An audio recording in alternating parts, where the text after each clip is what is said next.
What would you say to him is one proof that he can look at to confirm that Islam is, the Quran is not a man-made book and Islam is not a man-made religion, it's indeed from the divine, being an expert in the Quran?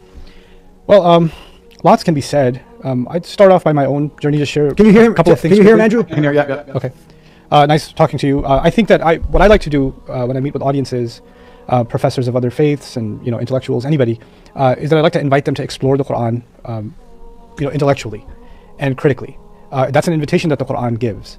It's interesting that people perceive religion as something that you have to be indoctrinated into, and you have to follow it as the dictates are, and you don't have to actually critically ask any questions or think and contemplate. And the Quran is kind of unique in the way that it presents its message, because it's constantly saying, don't you then think?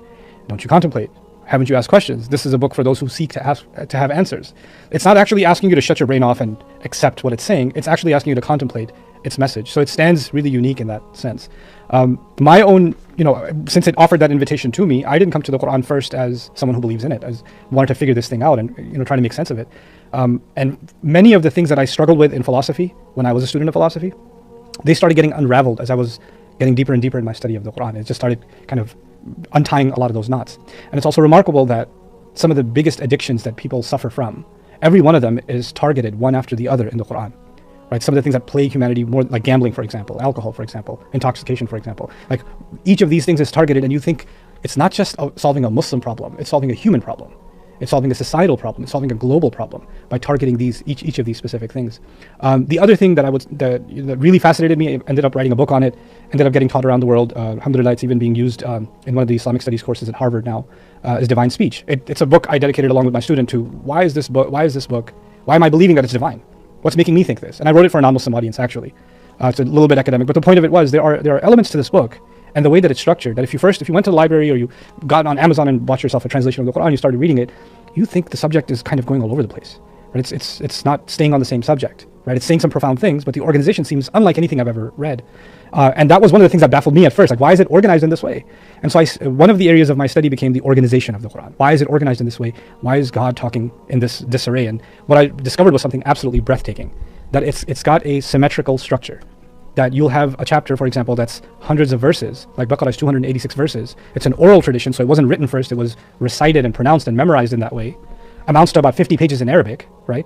But if you study the subject matter, the 9 subjects that are occurring in this long 50-page discourse are like subject 1 is directly tied to subject 9, and 2 to 8, and 3 to 7, and 4 to 6, and 5 right center in the middle. Like there's an incredible 3-dimensional structure to the way the argument's being presented. Like human beings, we think linear, right? I'm gonna make point A, then I'm gonna make point B, then I'm gonna make point C. That's how I organize my thoughts.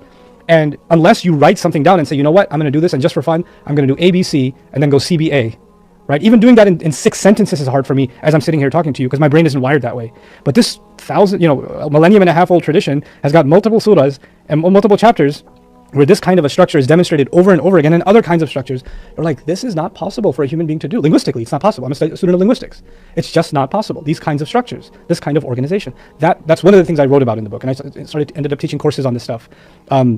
But for just to take a step back level, my invitation to anybody is put your preconceived notions aside. Take what you may have heard about Islam, what you may have thought about it from your own faith tradition's point of view. Put all of that aside. And I wouldn't even invite somebody to read the Quran to accept Islam. Read the Quran neutrally and get a first an unbiased impression. And I would think it's really difficult to not walk away truly being moved by what you're being exposed to, truly being hit by what you're exposed to. The final thing I'll say is there is a huge tragedy in the world today that even most Muslims aren't as aware of the Quran as they should be, right? So Muslims don't become a really good representation of the contents of the book, right? So even disconnecting yourself from the Muslim bias, I'm just gonna read this for myself with no other influences as much as possible. At the end of the day, human beings are going to have some bias or the other, but as much as I can consciously be disconnected from bias and give it a shot and read it, I think that would be my invitation to anybody. Andrew, any final question, anything you'd like to ask him while he's here? What happened was, because we got delayed with the program, next guest was coming in, so I'm with you. But this is amazing. You can look him up actually online, and you'll see a ton of his videos. I'm going to read that book as well, because it was really interesting what you were saying. It was really interesting what you were saying. After the show, I'd like to send you a copy as a gift. And also, your invitation is exactly the way I would have done it anyway. I would have read it. I'm going to read it. I've yet to read the Quran, but it's certainly something I'm going to do. I'm going to read it without a preconceived notion, without a preconceived idea. And I think that's the best way to do things, because you're right. There's too much bias in the world. But from what I know, I think we just talked about for the last hour. From what I know, I have absolute respect for the religion, respect for the faith, and I've been very, very blessed to be on the show. So thank you very much for having me. I appreciate it. Thank you very. So I'm from Chicago also. This is your hometown. Do you visit Chicago at all? You plan on visiting anytime? I'll be honest with you, not too often. If I do come through, I'll hit you up. I'm politically opposed to the USA. I try to avoid it. Or you know what? You got your private jet. So when I go to Bosnia, I mean, you can fly. Can you fly into Bosnia? Yeah, I can absolutely. Yeah, I can come. I can come to You've never Bosnia. been My kickboxing coach was Bosnian as well. Yeah. What was his name?